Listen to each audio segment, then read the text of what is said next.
You tune into the Sportscast with Brian, Craig, and Jeff. Give you all the sports news you need. We give you outspoken thoughts about all the headlines. We talk baseball, football, hockey, and more. No matter the topic, we cover it. Get ready for the show and keep it outspoken. Keep it outspoken. We keep it outspoken only on the Sportscast.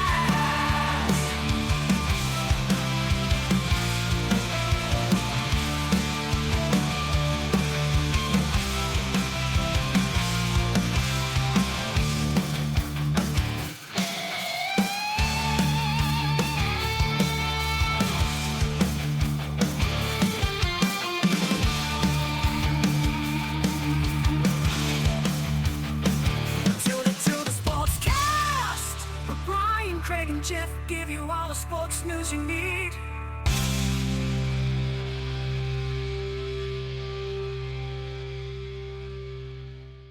Hello, everyone. Welcome in to Watson's Playbook.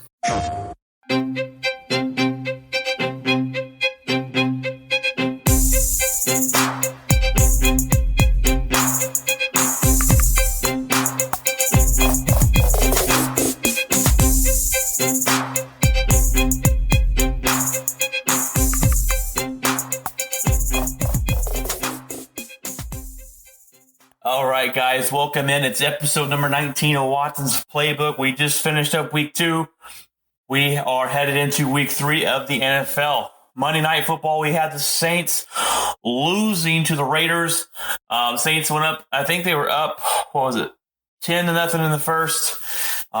Raiders come back. It was kind of an interesting game. The Raiders ended up winning that game. They opened up the new stadium there, the $2 billion stadium they opened up, and they get that first win in that stadium. The Raiders are an interesting team. They started off 2-0 this year. We'll see what they can do. We just finished up that, though, to cap off week 2. How are your teams doing? Are your teams exceeding your expectations, or are they underachieving? Now, it's only week 2, so it's hard to tell. We'll get into some of that a little bit later here. We're going to go into the headlines of week 2, and then we're going to go pick out the 5 games of this upcoming weekend. And we got some really good football this weekend coming up, and we're going to go ahead and jump into the headlines. Now, the headline number 1 is a game that I watched. Now, I am a Green Bay Packer fan, and I had to watch the stream because I don't live in Green Bay. I live in the Fort Worth, Texas, and I get all the Dallas Cowboy games. So I'm watching that on the computer, and then I'm watching the Cowboys in Atlanta in the background while the game's going on. And the Cowboys make an ultimate comeback here. They were down by 20 points. They come back to win the game 40-39. Dak Prescott threw for 450 yards and had 3 touchdown runs and 1 touchdown pass. Now, he's the first quarterback to ever in the NFL history have 400-plus yards passing and 3 rushing touchdowns in a game. That's pretty interesting. I mean, he did have to throw the ball because they were down. They fumbled the football 4 times in the first quarter. Their coach, McCarthy, being ultra aggressive, I guess you want to say, or assertive, or doing what Jason Garrett wouldn't do. And he tried 2 fake punts. I think the Cowboys ultimately winning this game had covered up a lot of Coach McCarthy. I can't talk today. Coach McCarthy's flaws. He made some questionable decisions. You're down 17-0. They do a fake punt. They miss it. They give the ball right back to Atlanta. Atlanta can now score again and get your team down even further. They told them to a field goal. They went up by 20-0 in the first quarter. He tried for another fake punt, a 4th and 5, I believe, and they ran the ball with the punt team. Just some questionable decisions, when to go for 2 and all that crazy things, but everything worked out because Atlanta was dumb. Atlanta, all they had to do was receive the onside kick, and the onside kick was an interesting kick. I think they call it the watermelon kick. The ball was on the ground. There's no tee, and he kicks it he kicks it with a little, what they would want to call some English on it, puts a little curve on it, and it spins. And the Atlanta Falcons can touch the ball. They can come up and grab the ball. They don't. They watch it roll 10 yards. Cowboys get it back. They drive down the field and kick a game-winning field goal to win 40-39. And also Atlanta's got to be shooting themselves in the foot because earlier in the game, instead of just going for the regular extra point at the end of scoring a touchdown, to go instead of being up by 20, they wanted to be up by 21. They go for 2 and don't get it, so they left the point on the field right there. Atlanta, I don't know what else they're going to have to prove for that coach to be fired. He already lost you the Super Bowl 28-3. They blew that lead.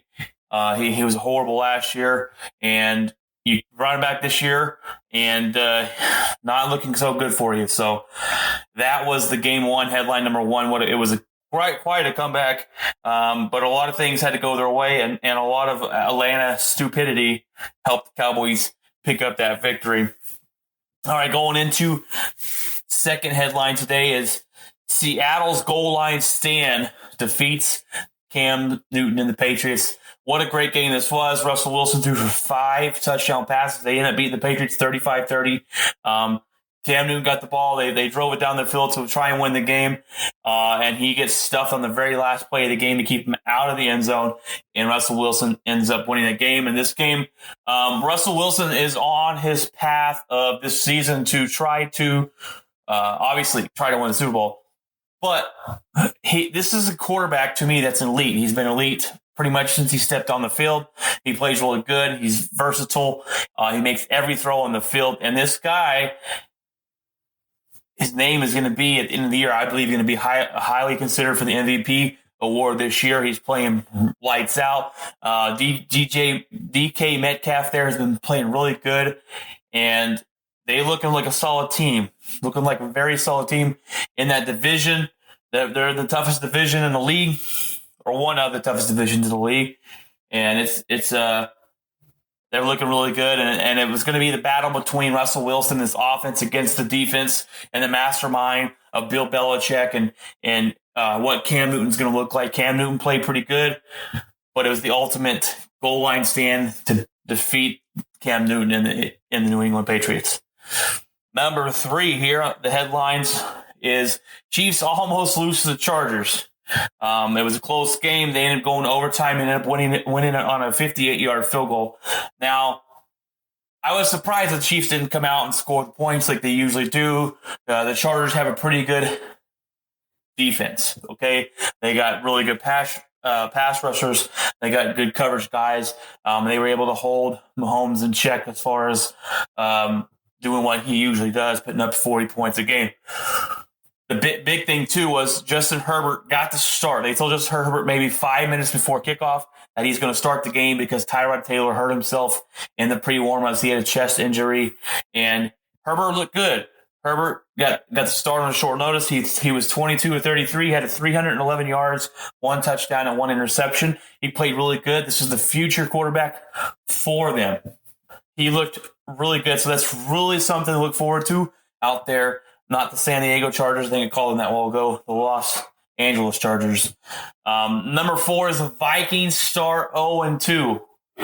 0-2. And what we talked about last week, the stat was last week, if you start 0-2, you have nearly a 12% chance. 12% chance to make the playoffs. This is a team last year that made the playoffs. This is a team that had a really solid defense. They had the offense. They had Thielen on one side and Diggs on the other, and Kirk Cousins can be a decent quarterback. I said can be. He's up and down. He's inconsistent. They gave him all that money, guaranteed money. I think this is last year on the deal, if I'm not mistaken, on that. But they're a team that I thought was going to come out. Actually, I predicted them to win our division. I predicted the Green Bay Packers to go 8-8. I predicted the Vikings to go 10-6 and win this division. Now, it can still happen. It's only 2 games. So you got to take everything with a grain of salt. You got to be humble in winning your first 2 games. You got to kind of just keep your mind on track. But Minnesota here started off 0-2. They lost to Green Bay last week. They played really bad. Green Bay dominated them basically the whole game. Kirk Cousins in this game when they played against the Colts, he had 113 yards and 3 interceptions. His QBR was a 14. He looked bad. This team looked bad. I didn't think they were going to miss Diggs as much because they got Justin Jefferson in there. They have Kyle Rudolph. They have the running back Cook, and I thought they were going to come out and be able to play some good defense, pass rush, and get to your quarterback. And offensively, they have some issues. They have some issues scoring the football. So it's really interesting and funny to see what's happening in Minnesota right now. They can turn it around. They are only 0-2, but they lost, and they lost 28-11. So that was and they gave up 2 sacks in a row, by the way. Or not 2 sacks, 2 safeties, my bad, back-to-back weeks. One was the Green Bay, one was the Colts. So we're going to see if that's a trend that could continue. Number 5 in the 5 headlines I got this week for you. 49ers win against the Jets 31-13, but they lose everybody. Jimmy Garoppolo got hurt. He could play this week, but they don't know. Bosa out for the season with the ACL tear, and Mozart, their running back, is a day-to-day with an ankle injury. He could miss weeks. It depends on how he's going to handle it, and that's going to jump us into the next injury list this season for the NFL. Is outrageous. It is something like we've never seen before. You have guys going down left and right everywhere. You got Saquon Barkley. He tore his ACL in week 2. He's out for the rest of the year. Sterling Shepard also for the Giants is going to be out for a couple weeks with a toe injury. Broncos' Drew Lock is out 4 to 6 weeks. That's huge for them. Courtland Sutton out for the year, another big blow for them. Even when they get their quarterback back, it's going to be hard for the offense to move without Courtland Sutton there. He had some injury issues last year. I hope that's not something that continues with him. Paris Campbell for the Colts, Malik Hooker from the Colts, Michael Thomas from the Saints, injured his ankle.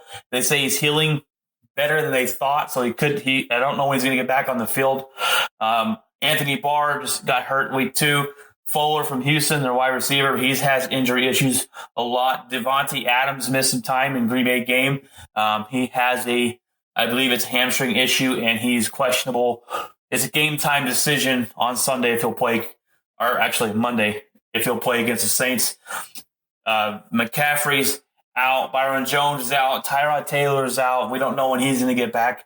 And these are a big cluster of injuries. And that's not even all of them. Those are just some big names that we're missing, big names that are missing on the field. The 49ers won, but they lost a lot of players playing against the New York Jets. And there were some questions over the field conditions, and the NFL's actually putting out an investigation. But guess what? They turn around and they play the Giants, who share a stadium with the New York Jets. And they will play in the same stadium they played in last week and got hurt. I don't think they should bring Jimmy Garoppolo back for this week if they're questioning the field, if he can even play. You don't want him to get hurt even more. If they lose Jimmy, it could be the end of the season for them because their backup quarterbacks usually don't come in and light up the league. But these injuries is something me and Jeff talked about last week on the podcast about not having this training that you usually have for the year. Not having the workouts like you usually have, not being in there with a team and working out, not having the off-season programs that you usually have. They just went straight into the game 100%. Let's go, let's do this. And that is probably a lot of reasons why these guys are injured and why these guys are hurt right now. And I'm just hoping that you never want to see teams get injured. Green Bay plays the Saints this coming Sunday night football, and I want Michael Thomas to play. I want to be able to say, hey, my team beat them with Michael Thomas. I don't know if he will play though, but you never want to see players get injured, and you always hope that your team is able to miss that injury bug, and you hopefully that bad mood, juju out there, bad karma doesn't hit your team. Look, we had a wide receiver last year. It was promising. He broke his ankle. He missed all last year, and he's out for the first 3 weeks this year. So I don't know what's going on with him. Injuries left and right for a lot of teams. So we're hoping that your team isn't going to be suffering from these injuries, and you hate to see that happen, but it is just a part of the game. Dallas Cowboys have they got a defensive lineman, McCoy. He got injured in practice. Didn't even play one snap for them. Their offensive line's hurt, and they lost their tight end for the rest of the year. Green Bay's lost some offensive linemen. Kenny Clark, our nose tackle, we just paid him a lot of money. Got hurt last game. He missed he missed last game a little bit. I think he missed half of last game. He got injured in Minnesota game week 1. He didn't play last week, so hopefully he's able to come in and play this week. I don't know. They don't think it's too serious. But these injuries that are happening like this and all these main stars that are going out is quite a big issue for the NFL right now. And you've got to wonder if it's all because of the fact that they didn't have that offseason that they usually have to get prepared for this. Now, as an athlete and getting paid millions of dollars, you are probably, or you should, and I believe most of them do, take care of yourself and your body and work out no matter what time of year it is, right? But it goes to show you that how much these programs that these teams run and how much they're around their teammates and working out together with professional staffs, and they knowing what to do, and the strength training and everything goes into it to keep these guys healthy as much as possible in these games and in the league, and hopefully they can play all year long. So there's just too many injuries, and we talked about it, hit on it last week, and we're just exactly right on that. So we hope that no more injuries happen, and we continue to play a healthy football. All right, guys, we're going to jump into the top 5 games this week, and we got some good football this weekend. I am excited. First, the number 1 game this weekend is going to be actually on Monday Night Football. You got the Chiefs versus the Ravens. This is the clash of the Titans right here. The Chiefs and Ravens are the 2 best football teams in the league, in my opinion. They are powerhouses. The Ravens look unstoppable. They look like they've come off of last season and continue their success. And with Patrick Mahomes on the other side and Andy Reid, anything can happen. Now, the Chiefs kind of screwed around in week 2. They got the win, but it was barely from a defensive from the Chargers. But they are a tough team. Don't let that fool you. I'm going to pick the Ravens to win this game, though. I think it's in Baltimore. So I think they're going to win. I think they have the home field advantage. They will, which if they have fans, I guess it will be. But I think they'll win. I think Lamar Jackson coming out here playing really good. This defense is going to be able to slow down Patrick Mahomes. It's going to be a really good game. I think it's going to be a 3-point game. These teams know each other pretty well. I picked the Ravens to win this game. This is one of the hardest picks I pick because we're in a pick 'em game, right? I told you last week we were going to pick 'em with a couple buddies of mine. We pick every Thursday night, Sunday night, and Monday Night Football game. Well, this is a Monday Night Football game that we got to pick this week, and it could go 50-50 with these teams. You could really select either one. I'm going with the Ravens. I got a buddy of mine already texted me. He's going with the Chiefs, so we'll see there if I can catch up on ground. This pick'em game's actually going pretty well for me. I'm 5-2 right now in the last 2 weeks. My buddy Casey is 5-2 as well, and everybody else in the divisions in the pick'em game is 3-4. So I'm tied for first essentially, and it's going pretty good. So then Sunday Night Football, guys, it's the Packers versus the Saints. You got Aaron Rodgers, right? Aaron Rodgers versus Drew Brees. This is going to be a good game. This is going to be 2 heavyweights fighting them. Now, look, I predicted the Packers to go 8-8 this year, miss the playoffs, and have a down year. I did not project Aaron Rodgers to play like he is. Now, he has played phenomenal the first 2 games. The Packers, all right, the first 2 games, the Packers have put up 85 points, 9 touchdowns, over 1,000 yards in total offense. They have been on fire. Aaron Rodgers is in a really good space. He's been talking about how he's cleared his mind. He's got in that good space. He's talked about how he might be, could be motivated because they got a quarterback in the draft. And He's looking really good. So he's going to prove me wrong this year. The Packers might prove me wrong this year, but I'm okay taking that loss because that means my team is doing better than I thought. I'm going to go with the Packers to win this game. You might say I'm a little biased, but look, we're coming off 2 really good weeks. The Saints just lost to the Raiders down there. It will be down in Louisiana. It's going to be hard to go down there into the Bayou and fight off these Saints, but I think we can do it. Our defense has got to get pressure on Drew Brees, make him uncomfortable there, and we really have to shut down Kamara. I do not know if Michael Thomas will play because he's injured, but I do know even if he does play, I'm still picking the Packers to win. We have to be able to slow down Kamara, put pressure on Drew Brees, and our offense has got to protect Aaron Rodgers. And we've got to have Devontae Adams. He's a game-time decision, but I picked the Packers to win that game. And that's a 50-50 coin flip, in my opinion. I'm going with the Packers. And if I lose, then that's fine because we lost to the Saints, and they're a really good football team.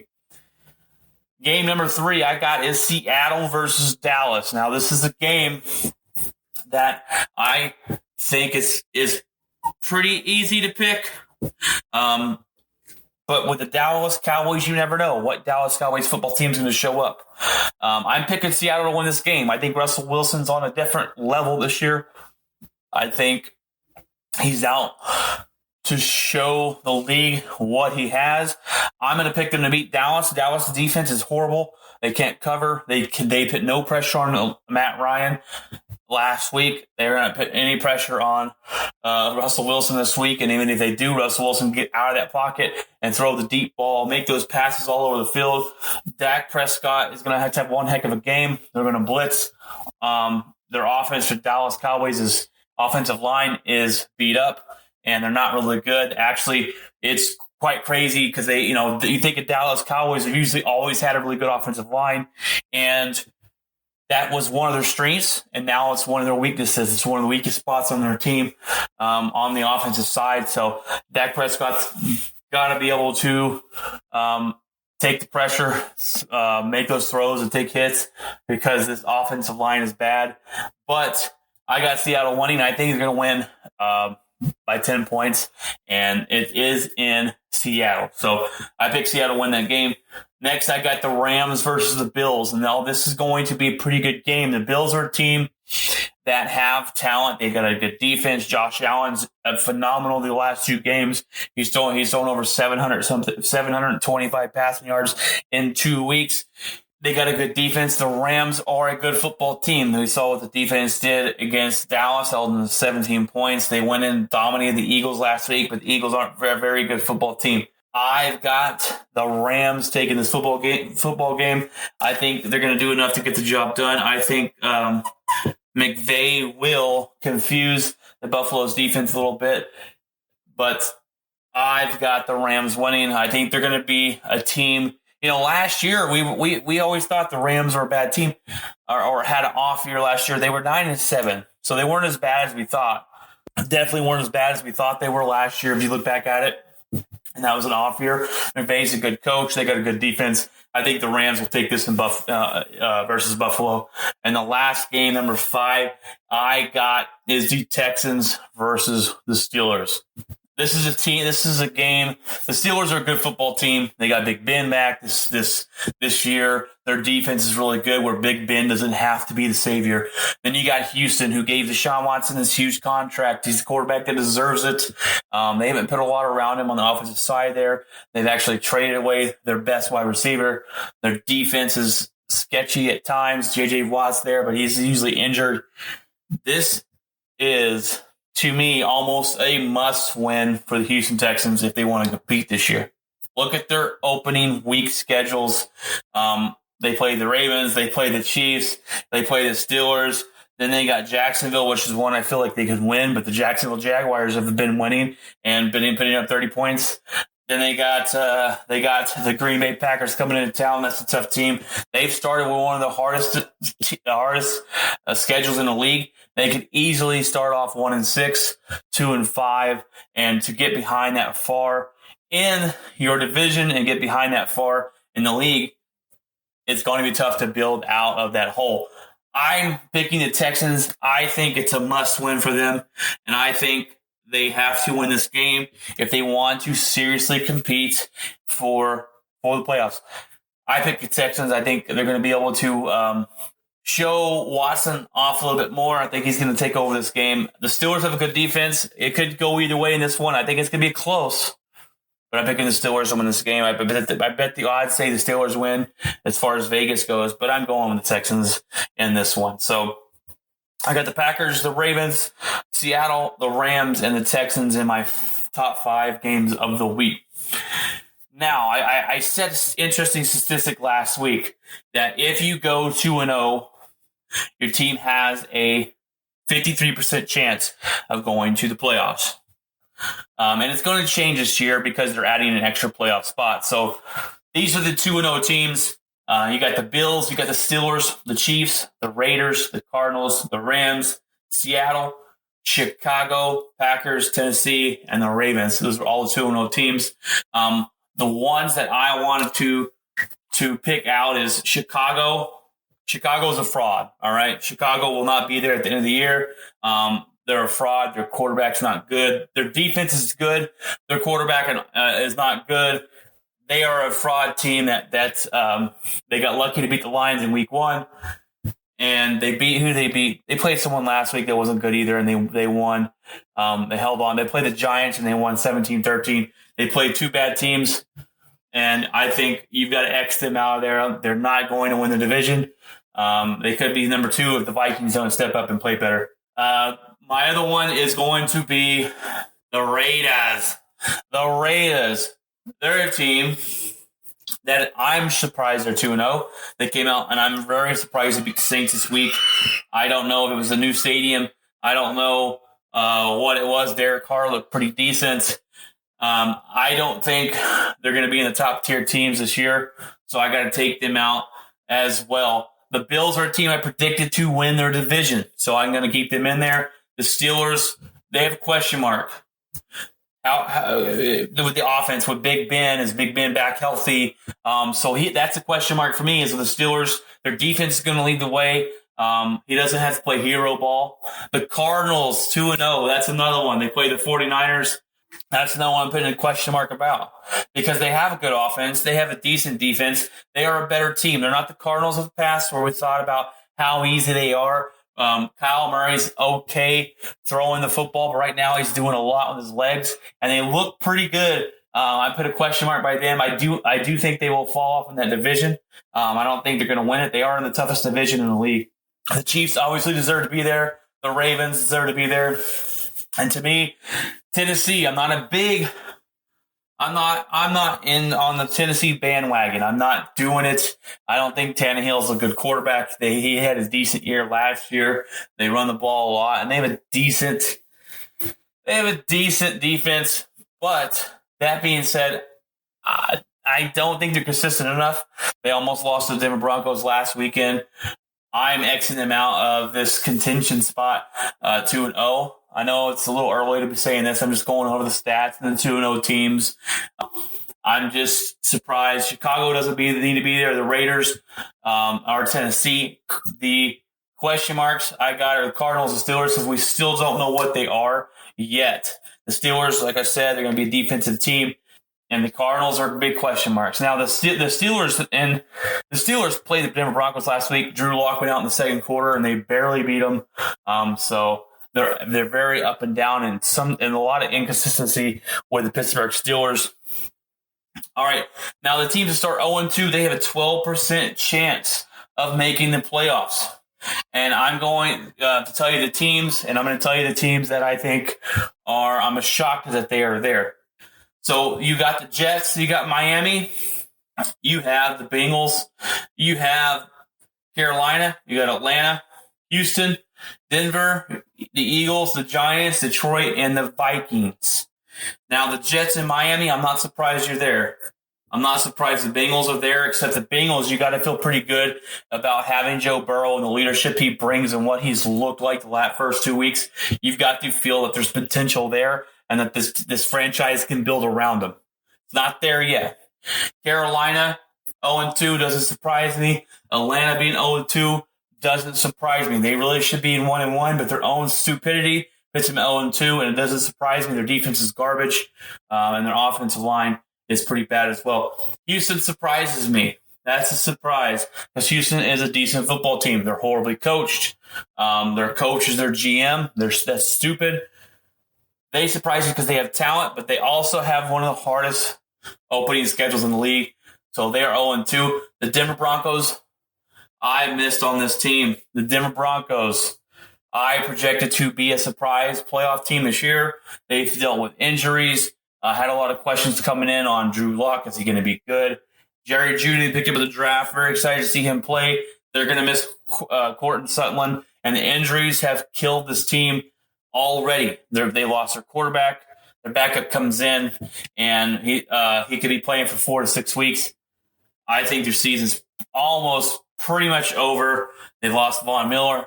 There's a lot of missing pieces for this team to overcome. I picked them to win. I want them to be in the playoffs. I don't think it's going to happen. The Giants, no surprise there. They're a bad football team. Detroit Lions, no surprise there. They're a bad football team. The Eagles, everyone's high on the Eagles. A lot of them picked them to win the division. Some of them have them going second in the division, but still making the playoffs. I don't trust in the Eagles. They're injury prone. They've been killed with injuries. I am not surprised they are there. When I saw these injuries happen before during practices and stuff, and I knew they were going to miss the offensive line. Carson Wentz isn't the same quarterback as he was since he got injured. He's injured all the freaking time. I don't believe in the Eagles. I'm not surprised they're 0-2. The team I'm surprised is the Minnesota Vikings. They have talent. They have a decent quarterback. At times, they're well coached. They got a good running back. They have a good offense. They have a decent defense. There's questions in the secondary because there are a lot of young secondary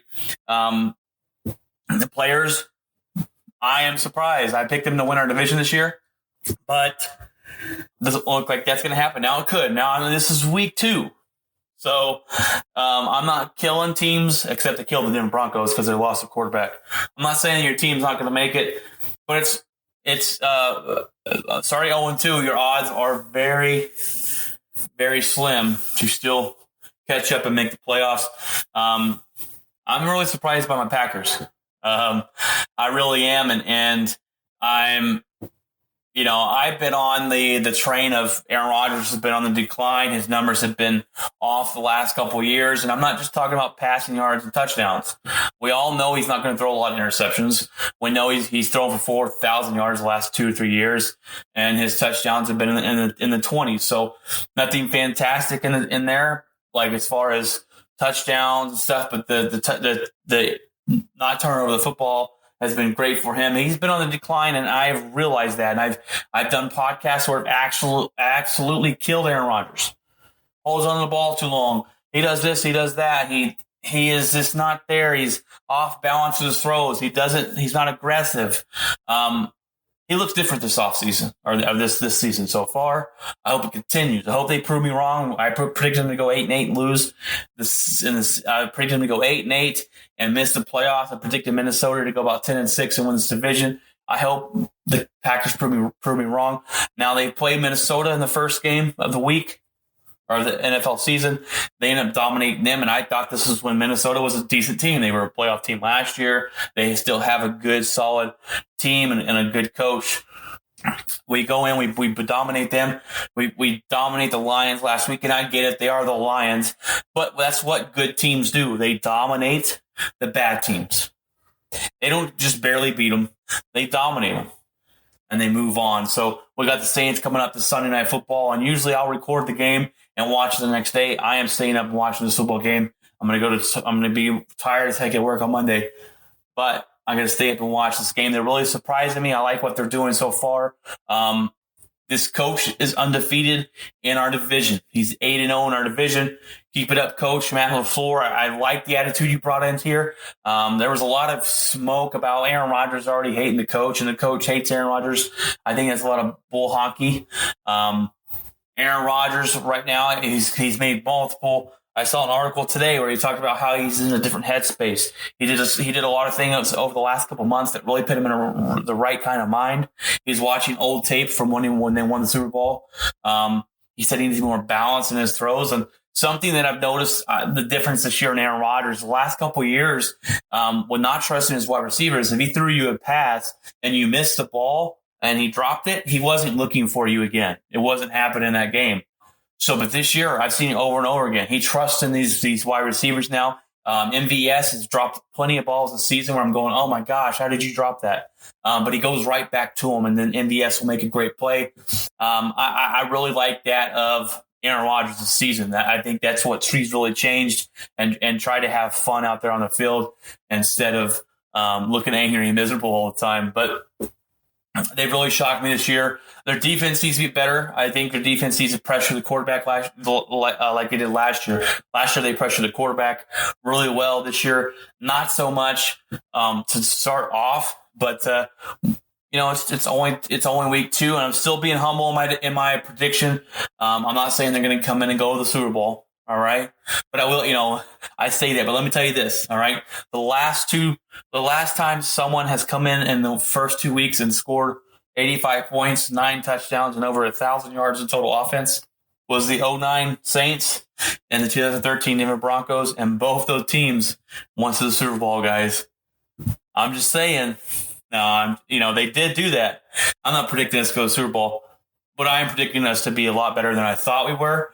Now, we were a lucky 13-3 team last year. I can agree to that based off of the analytics of that. And we won. We were 9-1 in 1-score games, which is way against the odds of what happens.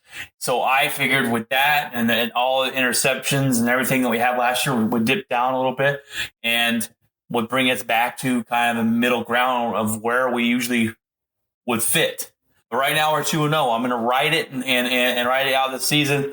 I'm always a Packers fan no matter what. We could go 0-16. I'm still going to back. But they're surprising me this year, and I hope they do. Hope they go on a run. Let's see. That's really going to be it for the football this week 2. Week 3 I'm looking forward to. And we got I don't know if you guys are hockey fans out there. The Dallas Stars are in the championship. They just lost last night, but they're 1-1 with the Tampa Bay Lightning. We got the Lakers up 2-0 after Anthony Davis hit a 3-point shot the other night at the buzzer to win the game. You got sports everywhere right now. Baseball is about 6 games away from ending the season. So that's pretty cool to get that away and get into the playoffs. You got the Heat and Boston Celtics. I'm not sure when they play again. I think they play tomorrow night. They might play tonight. They might play tomorrow night. That's a good series. I think it goes. Well, I first predicted it to go 7, but Miami Heat's been winning a lot of those games, so I don't know what that'll go and who's going to win. But that's a pretty good series over there. But that's going to wrap it up for this episode number 19, guys. Jeff couldn't jump on this week. He had something come up. He'll be on next week with me, going over week 3 and and predicting week 4's games. I hope you guys are able to have a good week. It is cold, or not cold. It is cooler. It's in the 70s here, which is fantastic. You wake up in the morning, go to work. It's around 60 degrees. It's been rainy and foggy the last couple of days. Tomorrow, I think the rain's supposed to end. We're supposed to be in high in the 70s, and then it gets back into the 91 on Saturday. So it's this up and down weather, and that's what gets people sick here in Texas. It's the up and down, up and down, up and down, instead of staying consistent. But I hope you guys remain to stay positive, stay healthy, stay safe out there. We're getting back into college football starting up and everything else. I mean, college football has already started up, but not the big name teams, not any really good college football to watch, in my opinion. You got high school football here in Texas and everything else. So, but I hope you guys are able to stop and remember that happiness is a mindset. Happiness is a mindset. It's a big one. That's one of my big main mottos in life is I try and stay happy no matter what situation I am. I can let everything go downhill and I can be negative and I can be frustrated and I can be angry. But if I just roll with the flow, stay positive, stay happy, it turns out you're gonna be obviously gonna be more happy, but you're probably gonna live a better life that way. So try and wake up every day, and you might be tired. I wake up at 2:00 in the morning every day to go to work. I'm tired. Feel like I don't get enough sleep ever. I get about 6 hours sleep every night. Monday going to work, I'm gonna be extremely tired. I can be in a bad mood. If my team loses, I might be in a bad mood. My team wins, I'm gonna go in there with a smile on my face. But it's just the happiness is a mindset. Don't let tiredness get you feeling grumpy and angry. Sometimes I have those days. I had those days the other day at work where work made my day harder. I was there for almost 13 hours and a long day on Monday, and I came home. I was not in the best mood. I was worn down. I was tired. That was the day where I failed on that happiness is mindset type attitude.